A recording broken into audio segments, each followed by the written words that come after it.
Antes de empezar con el video, quisiera contarte que actualmente más del 70% de las vistas obtenidas son de personas que no están suscritas.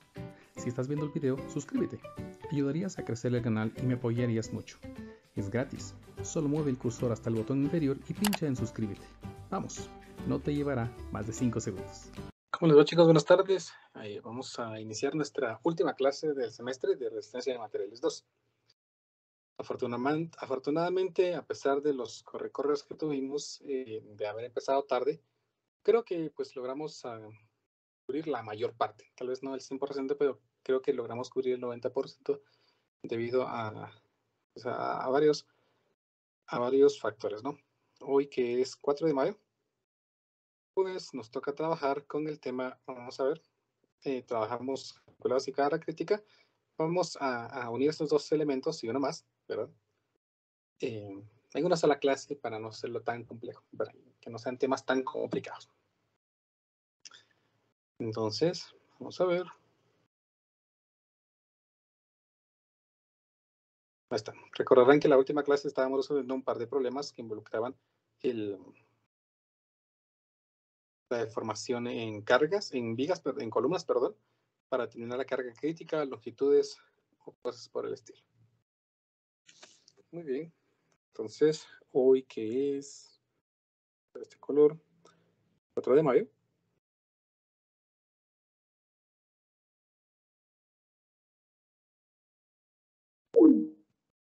Trabajaremos entonces con, vamos a ver. Uy.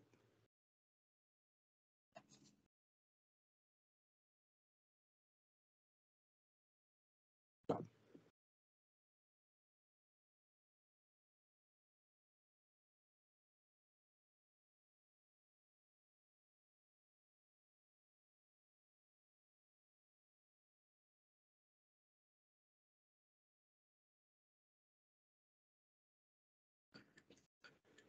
Estamos. Siempre revisen su micrófono, por favor, porque si no podemos escuchar cosas que no deberíamos escuchar. ¿Sí? Siempre revisen, por favor. A ver, pues columnas con diferentes condiciones en los apoyos. Trabajamos con un tipo de columna que cumplía con cierta condición, una columna articulada. Es decir, una columna articulada tiene la característica de que sus extremos pueden generar rotaciones, ¿verdad? Pueden rotar. Sin embargo, pues una columna se puede formar no necesariamente con extremos articulados, sino, por ejemplo, puede ser una columna que tenga un empotramiento en un extremo y que tenga libre el otro extremo. Es decir, supongamos que nosotros tenemos una columna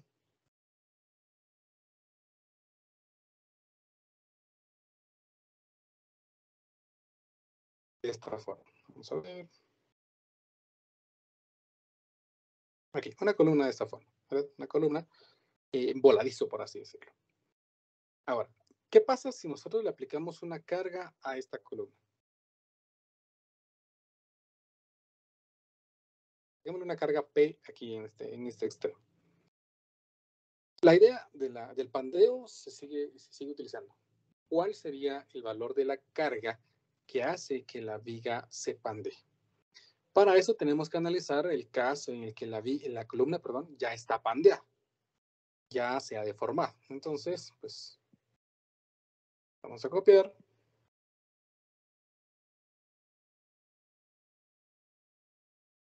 Esto. Y voy a suponer que se ha pandeado una parte.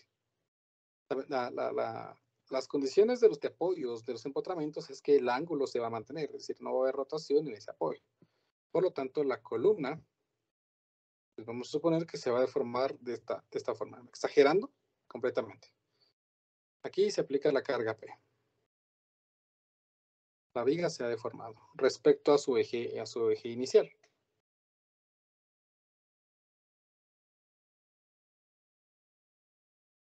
¿Estamos? Supongamos que esto es. Vamos a llamar a este dato, a esta distancia desde el extremo libre, una deflexión. Esa va a ser la deflexión máxima que la columna va a tener. Y vamos a analizar, así como antes, pues el momento de la viga para poder utilizar las ecuaciones diferenciales de formación de una viga, aplicado ahora a columnas. Entonces, supongamos que tomamos un tramo de la columna. Vamos a copiar. Vamos a pegar por acá. Supónganse que yo voy a tomar un tramo de la columna. Vamos a quitar esto, que se encuentra por aquí. ¿Sí? Por favor, observen de que la parte esta de la columna está con presión, mientras que esta parte está a tensión. Eso significa, por aquí, que la columna tiene un momento flector en esta dirección. Sí, ¿verdad? Debido a de que se está compresionando en su parte interior y se está tensando en su parte exterior, o pues hay tensión a la izquierda, perdón, a la derecha, y hay compresión a la izquierda. Entonces aquí se está aplicando en el interior de la columna un momento N. Hagamos una sumatoria de momentos, respecto a este punto. Llamemos a este punto el punto C.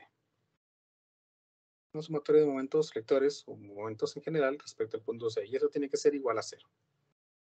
Entonces aquí tenemos un momento que vean que es negativo, entonces me quedaría menos el momento. Bueno, también otra cosa. Vamos a suponer, porque me va a servir esta distancia, que la distancia que hay desde el punto original de la viga, o el eje en el que se encontraba la viga, pues es B, que es la deflexión, ¿no? Ahora sí, determinemos cuál es el momento que genera esta carga P. Entonces aquí observen que respecto a este punto, esto generaría un momento positivo, entonces aquí sería más la carga por la distancia. Y la distancia es medida respecto a este punto, ¿no? ¿Cuánto sería esta distancia? Pues si vemos aquí sería la deflexión máxima que obtiene menos este valor de B. Entonces aquí me quedaría la deflexión máxima menos el valor de B. Esto es igual a 0. Lo que me genera aquí entonces es que el momento sea expresado por P por D menos P por B. Ese sería el momento, ¿verdad? Ahora, si ese es el momento, pues lo podemos ingresar ya a nuestra ecuación diferencial que aprendimos para la deflexión de vigas, que dijimos que era EI por la segunda derivada es igual a la carga, no es cierto, perdón, es igual al momento. Esa es la ecuación. En este caso, para este caso particular, me quedaría EI B' es igual a la carga por D menos P por B. Si pasamos al otro lado de la ecuación, me quedaría aquí EI por B' más la carga por D, y eso es igual a P por D. Esta es una ecuación diferencial. Recordemos la ecuación diferencial que nos quedó la vez anterior. Vamos a ver. Es una ecuación diferencial. Vean, son muy parecidas. Es una ecuación diferencial de segundo orden. Es decir, máxima derivada es 2. Y es homogénea, porque las ecuaciones diferenciales de segundo orden o de orden superior que son homogéneas, pues están igualadas a 0. Eso lo ven en mate 6. Digo yo. Pero en este caso, esto no es 0.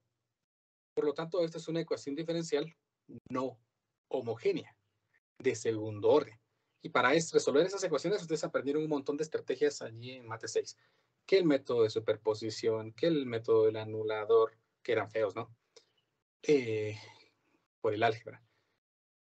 O el método de variación de parámetros, pues que era el método un poco más matemático y más técnico que nos permitía resolver ecuaciones de una manera un poco más fácil, solamente que arriesgábamos el álgebra para utilizar cálculo, por las integrales aquellas. Esta es una ecuación diferencial, entonces, de segundo orden no homogénea. Y tenemos que utilizar la estrategia que sea para poderla resolver. Sin embargo, pues como este es un curso de ecuaciones diferenciales y pues estamos aprovechando nuestra última clase al máximo, esta ecuación diferencial entonces va a describir el pandeo de una columna que tiene un apoyo articulado, un apoyo empotrado y un apoyo libre. Las cargas críticas de la columna estas se van a determinar de la misma forma que utilizamos el método anterior para cuando utilizamos una columna doblemente articulada. Resolvemos la ecuación, intentamos determinar el valor de las constantes y el valor de las constantes me va a permitir determinar cuál es aquella carga crítica que permite que exista el pandeo. Para que exista el pandeo, solo que así, yo pensé que no había copiado esto.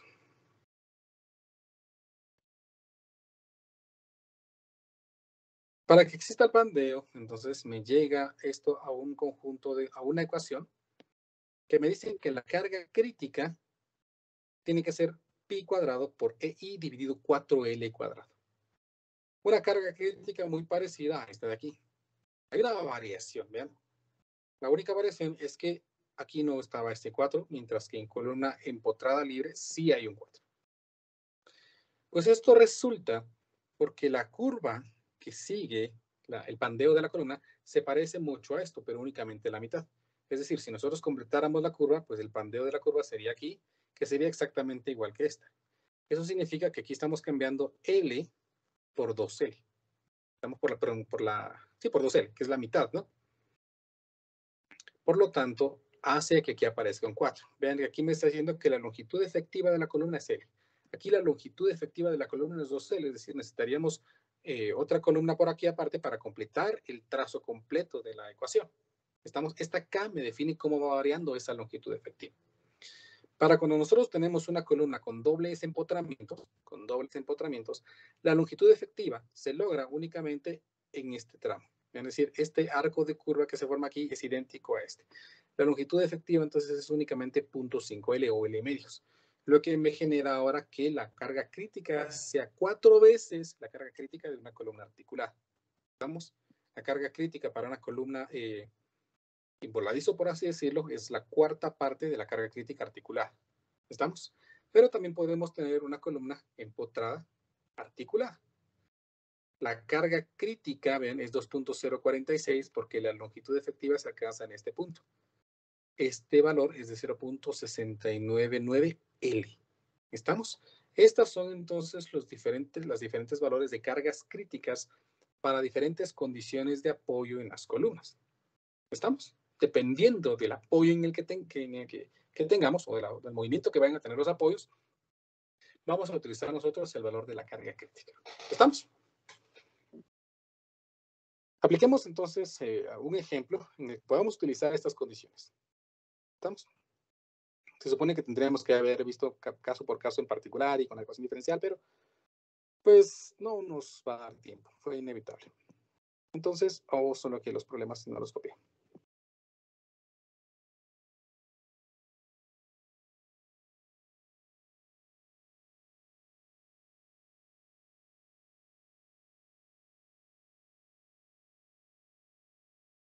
Entonces, aquí hagamos nuestro ejemplo número 1.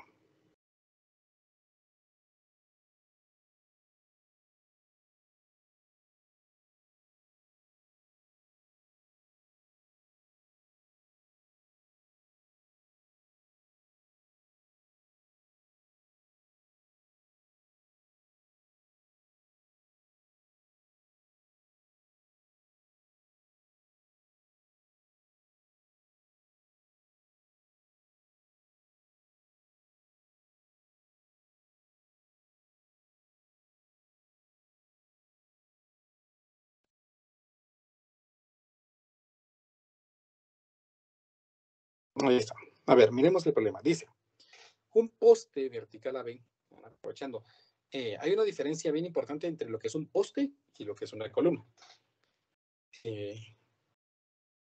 Un poste va a ser aquel elemento que va a estar sometido únicamente a fuerzas de compresión.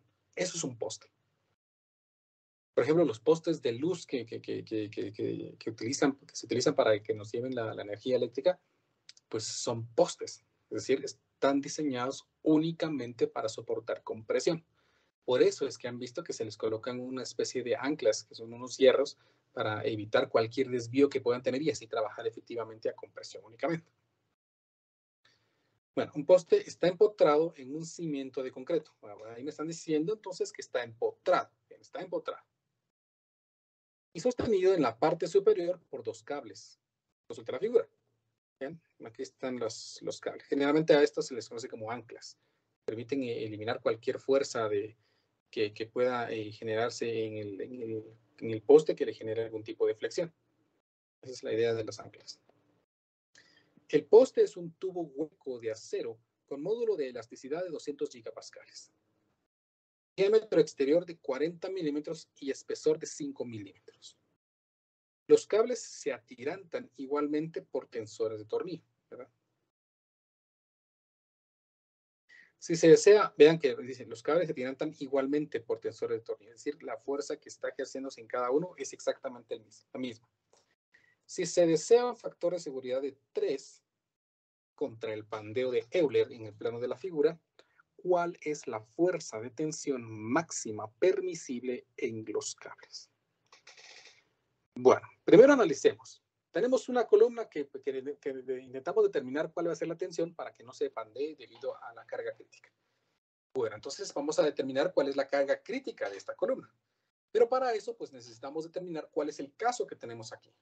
Noten que fijo tenemos un empotramiento. Bueno, entonces cuando hay un empotramiento, pues podría ser este caso, podría ser este caso, o podría ser este caso, es decir, una de tres. Sin embargo, el otro extremo nos va a permitir clasificar una de esas tres. El otro extremo está sujeto aquí por dos cables. ¿Cuál de las condiciones nos permitiría tener ese caso? ¿Un empotramiento, una articulación o un punto libre? ¿Quién me quiere decir, por favor? ¿Quién me dice? Sin miedo, lo peor que puede pasar es que se equivoque. Tal vez un empotramiento. Un empotramiento, para que haya empotramiento, pues debería cumplirse de que no puede rotar, ¿no? Podría ser. ¿Qué dicen los demás? ¿Están de acuerdo? ¿Lo consideramos empotramiento?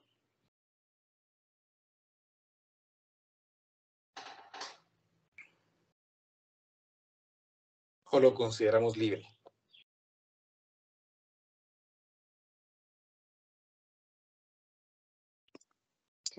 Libre, Inge, para, como nos esté diciendo, un plano, ¿no? O algo así. Jimmy dice que puede ser un plano. Vamos a ver qué nos dice sobre el plano. Vamos a ver, dice, si se desea un factor de seguridad contra el pandeo de Euler en el plano, es decir, que esperamos que se pandee únicamente en esta dirección. Podría ser un extremo libre si consideramos solamente este plano, o lo consideramos un empotramiento. ¿Qué dicen? Tomen una decisión, ¿verdad? Como ingenieros van a tener que tomar muchas decisiones, no se imaginen cuántas decisiones van a tener que tomar. De acuerdo a lo que ustedes crean y justificar por qué están tomando esa decisión. A ver, vamos a ver qué dice Ronnie. Ronnie F. Buenas tardes, Inge. Buenas tardes, Ronnie. Yo estoy entre el libre y el articulado, pero me voy más por el libre, porque los cables, no sé, los cables no creo que sean articulados. Bueno, vamos a ver. Los libre, va ganando libre el empotramiento. Vamos a ver. ¿Quién más está por aquí? Vamos a ver. Carlos Antonio. Yo sé que usted sabe, Carlos. Buenas tardes, Inge. Buenas tardes, Carlos. ¿Qué dice usted? ¿Cuál considera usted el caso? ¿Que articulado sería? Articulado. Muy bien, Carlos dice articulado, vean. Llevamos dos libres, un empotrado y un articulado. Vamos a ver qué dicen los demás. Gracias, Carlos. Vamos a ver, Jessie. Anda por acá, Jessie. Buenas tardes. Buenas tardes. ¿Cuál considera usted? Yo considero que es libre. Que el libre. Ajá. Muy bien, el libre. Vean que va ganando libre, ¿no? 3-1-1. Vamos a ver quién más está por acá. Armando, ¿está por acá, Armando? Sí, Inge. Armando, buenas tardes. A ver, ¿qué dice usted? ¿Cuál cree usted? ¿Cuál considera usted que puede ser? El empotrado, digo yo. El empotrado. Van dos empotrados, ¿no? 3 libres, 2 empotrados, un articulado. Son 3 de esos posibles casos, ¿verdad? No puede ser el otro. ¿Qué dice Edgar Antonio? Buenas tardes, Inge. Yo también considero que el empotrado, ya que el objetivo de los cables es que no se mueva lateralmente. Ajá. Muy bien, vamos a ver, pues. Vamos a tomar una decisión en base a lo que pues, podría ser. Mire, pues, los empotramientos, recuerden que tienen la característica de que no pueden deformarse angularmente, por así decirlo. Eso significa que si esto no se deformara angularmente, pues tendría que haber otro tipo de apoyos aquí que permitan que ese nudo se mantenga rígido, ¿no? Y así la deformación se pueda dar a partir de esto. Pero noten que pues esto podría deformarse aquí, ¿no? Entonces creo que ya empezamos a ver más o menos cuál podría ser ese punto, ¿verdad? ¿Por qué no puede ser libre? Porque el libre tiene la característica de que puede deformarse completamente hacia un lado o hacia el otro, ¿no? Pero este no puede deformarse porque si quiere deformarse para este lado, pues este cable lo atiranta, no lo jala. Igual no puede deformarse para este lado porque este cable lo atiranta. Entonces aquí tenemos limitado el movimiento lateralmente. Pero sí podríamos movernos hacia arriba o hacia abajo. No hay nada que limite ese movimiento. Indicándome entonces aquí que como no hay empotramiento, porque no hay nada que sujete los extremos para que el ángulo para que ese poste no gire en ese punto, el único que nos queda es el apoyo articulado empotrado. Estamos empotrada articulada. Ese sería el caso porque, vean, que si los cables se estiran mucho, al final esta carga se está aplicando hacia abajo. ¿Qué va a hacer? Pues esto no se puede deformar para arriba, para izquierda, derecha, pero sí para abajo. El único elemento que sí puede deformarse hacia arriba o hacia abajo es este. Y por eso ese también, ¿no? Pero ese está limitado al ángulo. No puede haber rotación de ángulo. Mientras que aquí sí podría haber una rotación. Bueno, entonces ya vimos por qué esto es considerado como un caso empotrado articulado. Muy bien. Entonces determinemos la carga crítica para una columna que está empotrada articulada. Entonces la carga crítica, veamos cuánto va a ser. La carga crítica es esta expresión, 2.046 pi cuadrado EI dividido L cuadrado. Es decir, casi que igual que la primera, únicamente con un factor 2.046. La carga crítica aumentó por el hecho de este empotramiento. Entonces dijimos que es 2.046 por pi cuadrado EI dividido L cuadrado. Bueno, ahí tenemos entonces la carga. La longitud es la longitud total de la columna. En este caso la longitud no, vamos a ver. Así, es 2.1 metros. El módulo elástico, el problema me dice que es 200 gigapascales, pero necesito el momento de inercia. Bueno, ¿cómo calculamos el momento de inercia? Pues como dice que es un poste circular con diámetro exterior de 40 milímetros y un espesor de 5 milímetros, pues vamos a determinar cuál es ese momento de inercia. El momento de inercia lo calcularíamos utilizando o calculando el momento de inercia de la pared exterior menos el momento de inercia de la pared interior. Entonces, el momento de inercia debido a un círculo, bueno, como la ventaja del círculo, vamos a dibujarlo aquí, es que es simétrico respecto a los ejes. Y acá.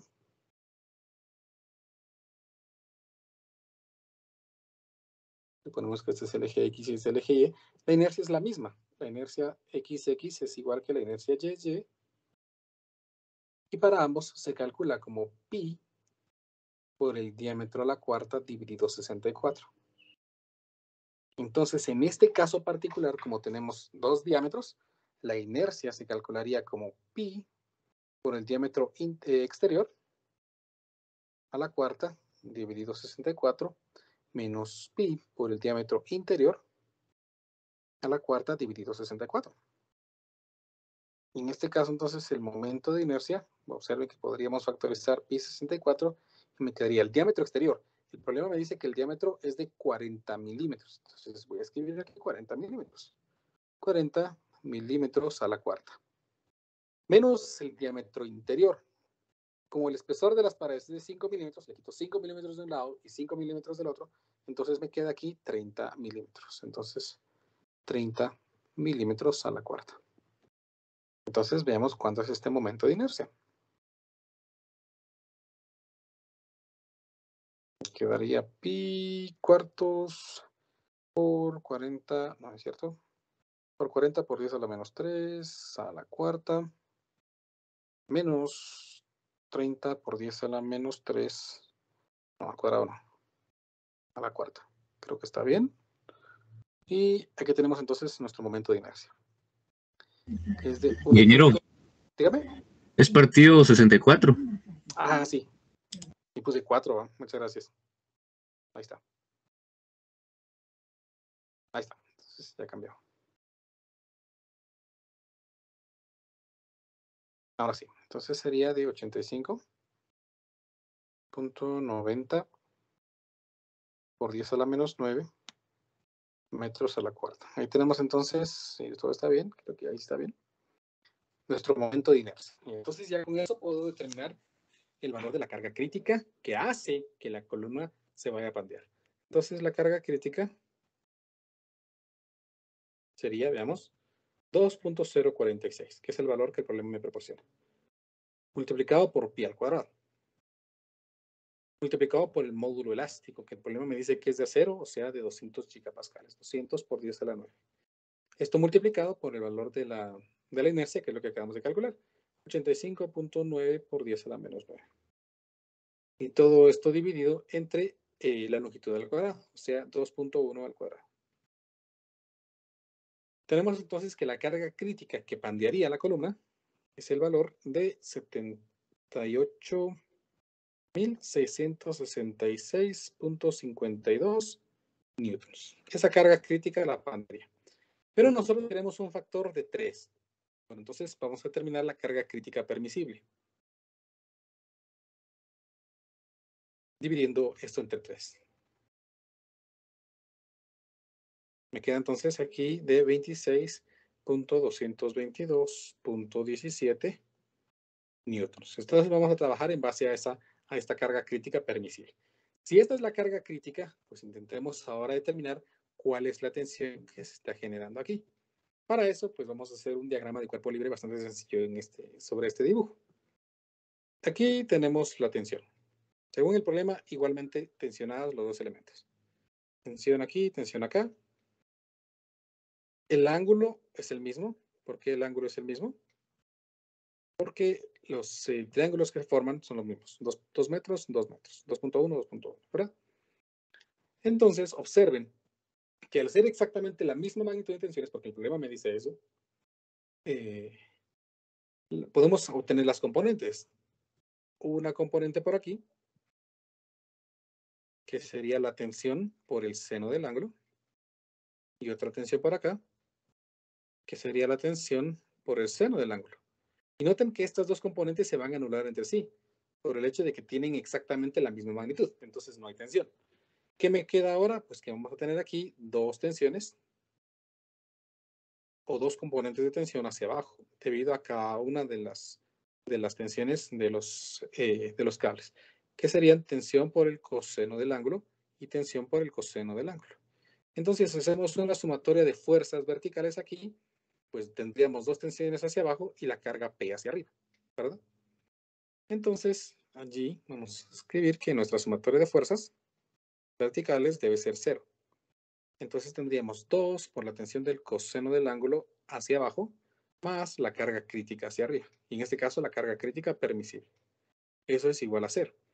Por lo tanto, encuentro una relación aquí entre las tensiones y la carga permisible. La tensión tendría que ser la carga crítica permisible dividido 2 veces el coseno del ángulo.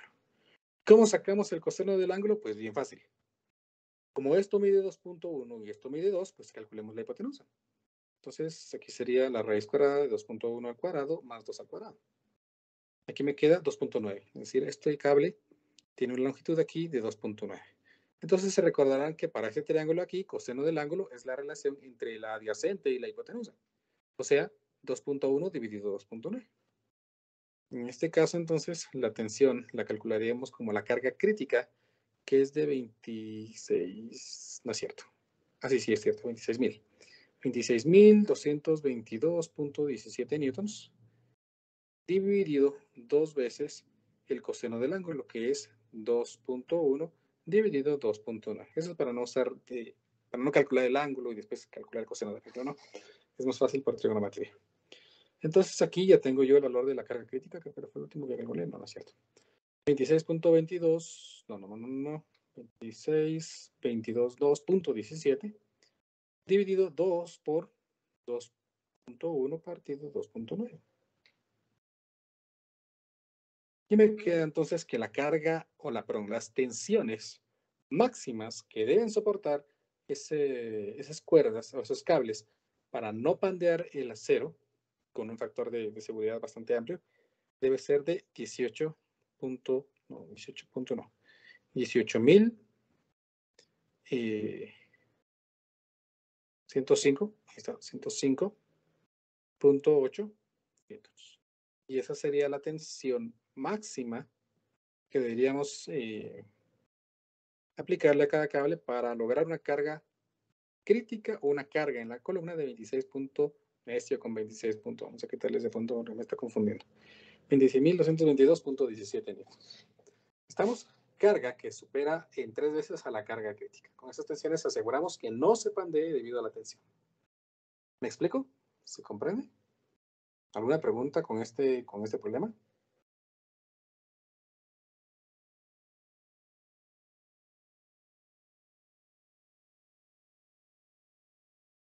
A ver, pues. Entonces, recuérdense, para poder resolver un problema tenemos que analizar muy bien cuáles son los efectos que se están generando en los apoyos para poder determinar cuál es la carga crítica que se va a utilizar. ¿Estamos? Bueno, no solamente la carga, los apoyos pueden variar, sino las cargas pueden sufrir ciertas variaciones. Entonces, vamos a ver aquí qué pasa cuando tenemos cargas excéntricas.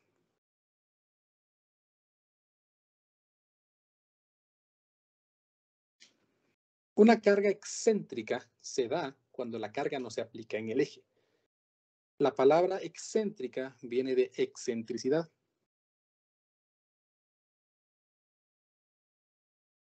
La excentricidad es la distancia que hay de un punto al eje de algo. En este caso, pues estamos hablando de cargas excéntricas, estamos hablando de la distancia que hay donde se aplica la carga al centro de una columna. Supónganse entonces que nosotros tenemos aquí una columna. Voy a suponer, vean que, no, tal vez, como más abajo, voy a suponer que esto que estoy intentando dibujar aquí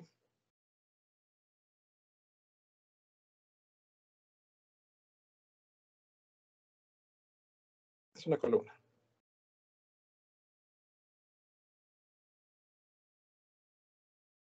Listo. Eso es una columna.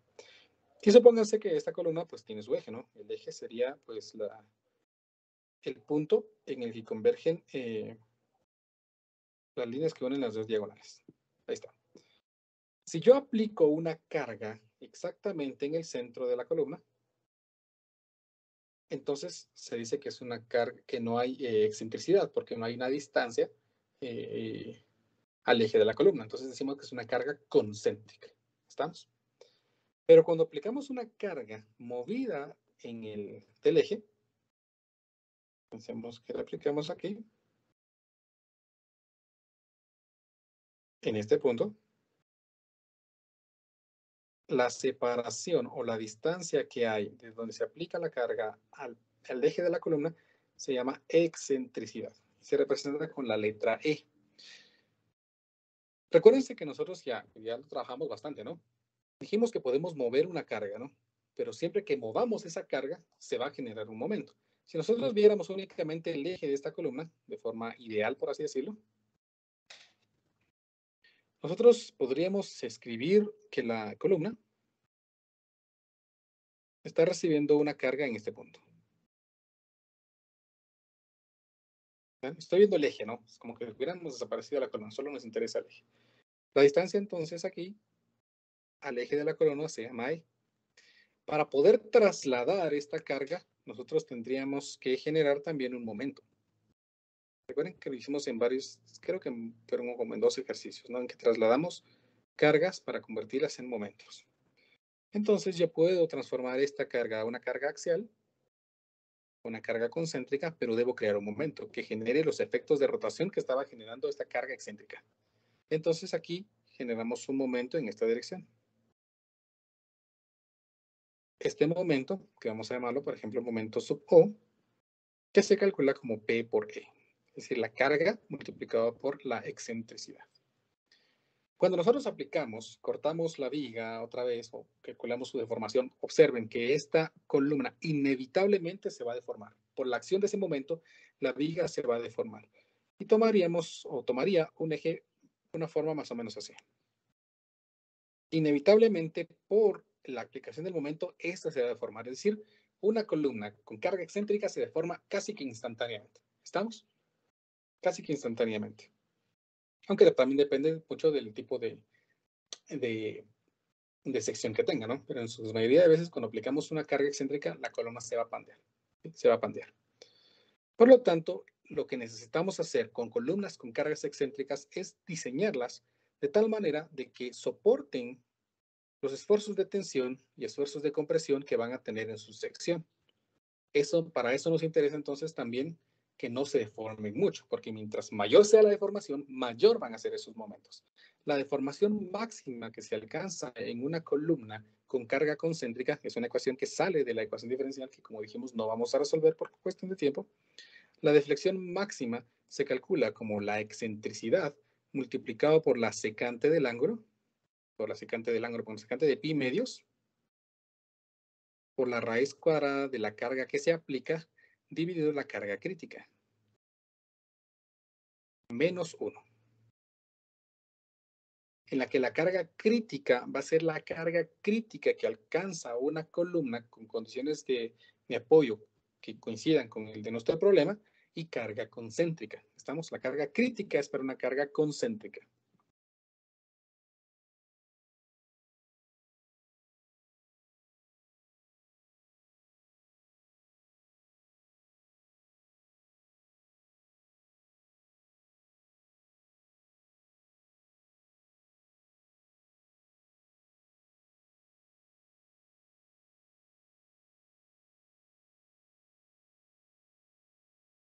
¿Sí?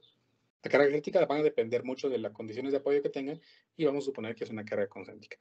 P es la carga que se aplica en la columna, E es la excentricidad y aquí tenemos la secante.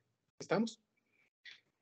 Esta ecuación es válida para que cuando tenemos columnas con extremos libres y cuando son extremos articulados. No va a funcionar para el caso en el que tengamos una columna empotrada articulada. Y cuando tenemos una columna doblemente empotrada, pues como aquí no va a girar, pues entonces no podemos tener momentos, ¿no? Esa sería la idea.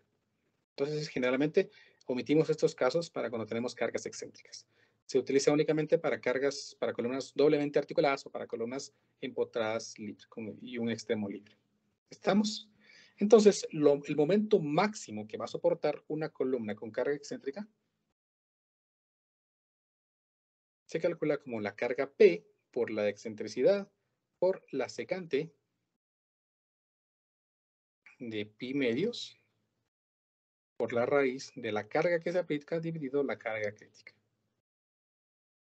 Y ahí tenemos entonces las dos expresiones, la deflexión máxima y el momento máximo. Recuérdense, una columna con un momento inevitablemente va a sufrir pandeo.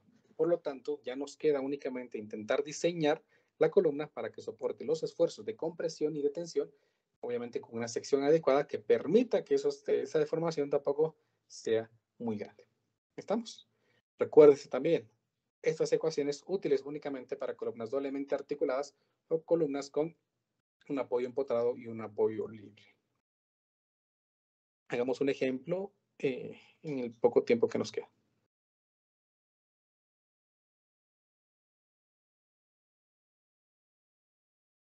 Creo que tampoco lo copio.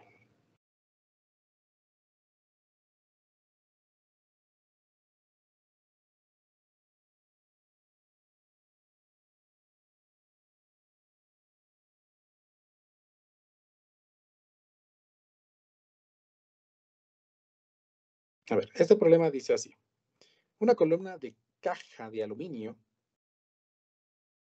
con sección transversal cuadrada está empotrada en la base y libre en la parte superior.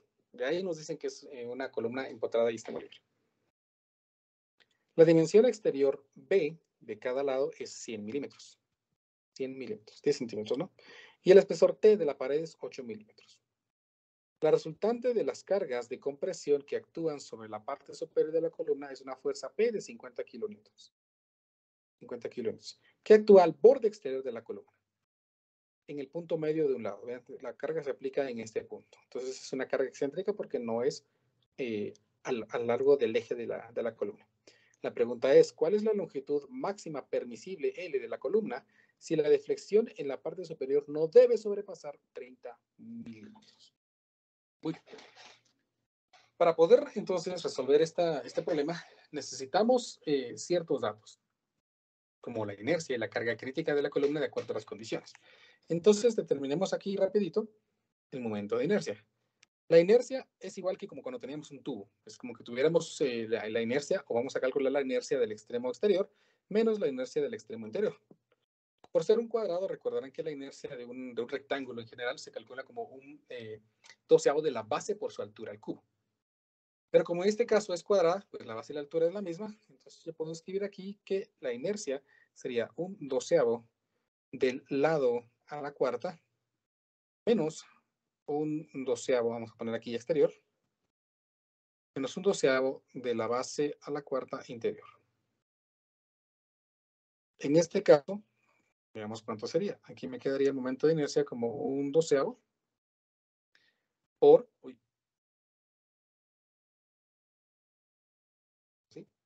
De la base exterior. Como la base, la columna tiene 100 milímetros, entonces aquí me quedaría 100 por 10 a la menos 3 a la cuarta, menos el diámetro o el espesor, perdón, el ancho interior. Como la columna tiene 100 milímetros y tiene un espesor de 8 milímetros, entonces 8 de un lado y 8 del otro son 16, por lo tanto me quedarían 84 milímetros. 84 por 10 a la menos 3 elevado a la cuarta. Si todo está bien, pues aquí tengo el momento de inercia. Es de 4.18. 4.18 por 10 a la menos 6 metros a la cuarta. Ahí tenemos entonces el momento de inercia. El módulo de elasticidad del problema me lo proporciona y dice que es de 73 gigapascales. También vamos a necesitar determinar cuál es el tipo de carga, bueno, cuál es la carga crítica que se aplica para esta columna. Por ser un apoyo empotrado y uno libre, entonces esta sería nuestra ecuación que define la carga crítica. Pi cuadrado EI dividido 4L cuadrado. Entonces, vamos a colocarla por aquí. La carga crítica, entonces, que soporta esa columna antes de iniciar su pandeo, suponiendo una carga concéntrica, por supuesto, se calcula como pi cuadrado EI dividido 4L cuadrado. Si ingresamos datos a nuestra calculadora, y ya tenemos el módulo, el momento de inercia aquí, multiplicámoslo por el módulo elástico, que es de 73 por 10 a la 9. Lo multiplicamos por pi cuadrado. Ahí está. Lo divido entre 4 y lo dividimos entre la longitud. Ah, bueno, pero eso es lo que queremos, ¿no? Entonces no me sirve de nada aquí calcular este valor. ¿Qué me queda entonces?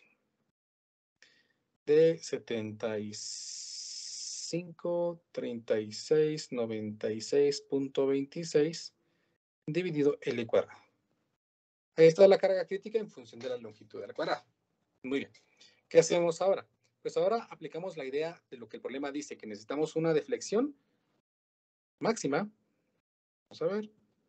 La deflexión en la parte superior no debe sobrepasar los 30 milímetros. Bueno, para este caso, entonces, según la ecuación que tenemos aquí de la deflexión máxima, que se aplica para ecuaciones con extremos articulados y libres, y doblemente empotrados y libres y doblemente articulados, es esta, ¿no?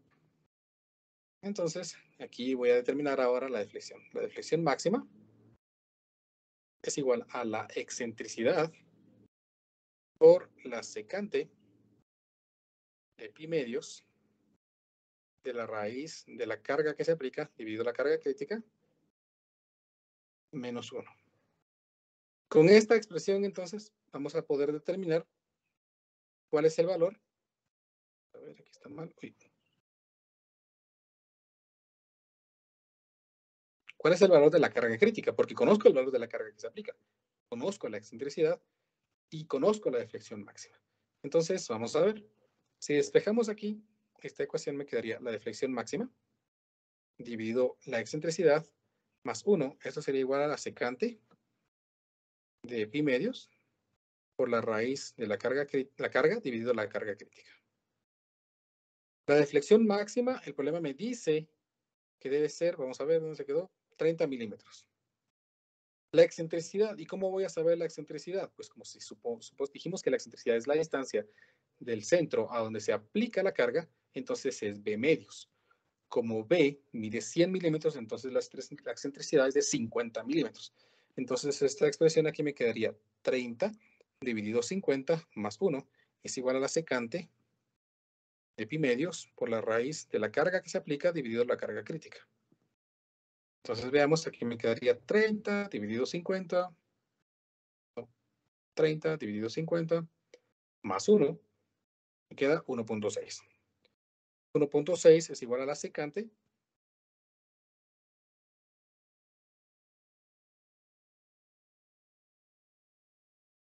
ahí está, para no copiarlo. Y como no, nuestra calculadora no tiene secante, pues invertimos ambos lados de la ecuación, ¿no? Porque el inverso de la secante es coseno. Entonces aquí me quedaría 1.6 es igual a coseno de pi medios por la raíz de la carga dividido la carga crítica. Ahora sí ya podemos usar nuestra calculadora para determinar el valor de la carga crítica. Entonces, como me quedó 1.6, pues le sacamos el inverso. Uy. Le sacamos coseno inverso. Lo multiplicamos por 2 y lo dividimos entre pi. Lo elevamos al cuadrado. Ahí estamos. Y dividimos la carga entre esta carga crítica, la carga que se aplica de 50 kilonewtons. Entonces aquí me queda 50.000 dividido este valor. Y ahí tenemos el valor de la carga crítica. Quiero que me equivoque. Vamos a ver, 1 dividido 1.6. Ahí está, le aplico coseno inverso. Ah, pero en radianes, ahí está la cosa. Siempre en radianes, por favor, no cometan error. Entonces le saco ahora sí el coseno inverso.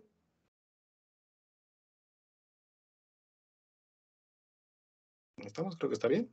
Lo multiplico por 2, lo divido entre pi, lo elevo al cuadrado y los 50.000 lo divido entre este valor. Y ahí está. Ahora sí, el valor de la carga crítica debe ser de 15.378.6.7 newtons. Ese es el valor de la carga crítica, el espejar, ¿no? Por lo tanto, si ese es el valor de la carga crítica, ya tenemos aquí una expresión de la carga crítica en función de la longitud. Puedo determinar entonces cuál debe ser la longitud de esa columna al igualar las condiciones. Entonces, escribámoslo por acá. Me quedaría aquí que 75.36.96.26 dividido L cuadrado debe ser igual a 15.37.86.7. De tal manera entonces que veamos cuánto va a ser la longitud. Entonces, 75.36.96.26 dividido 15.37.86. Creo que me comí el punto, ¿no? Punto 7, sí me lo comí. Punto 7 en raíz cuadrada me da el valor de la longitud.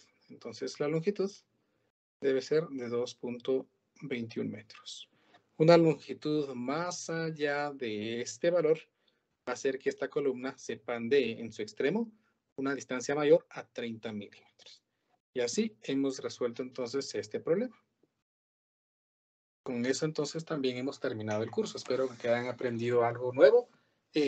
Recuérdense que tenemos nuestro tercer parcial el día viernes a las 5 de la tarde, ¿no? A la hora del curso. Yo creo que nos vamos a tomar los 2 periodos para poderlo resolver. Entonces tomen en cuenta que necesitamos el periodo siguiente, ¿no? Para que hablen con el profesor si tienen curso después. Entonces yo les deseo una buena tarde y que se cuiden mucho. Nos vemos el día viernes entonces. Audio Jungle.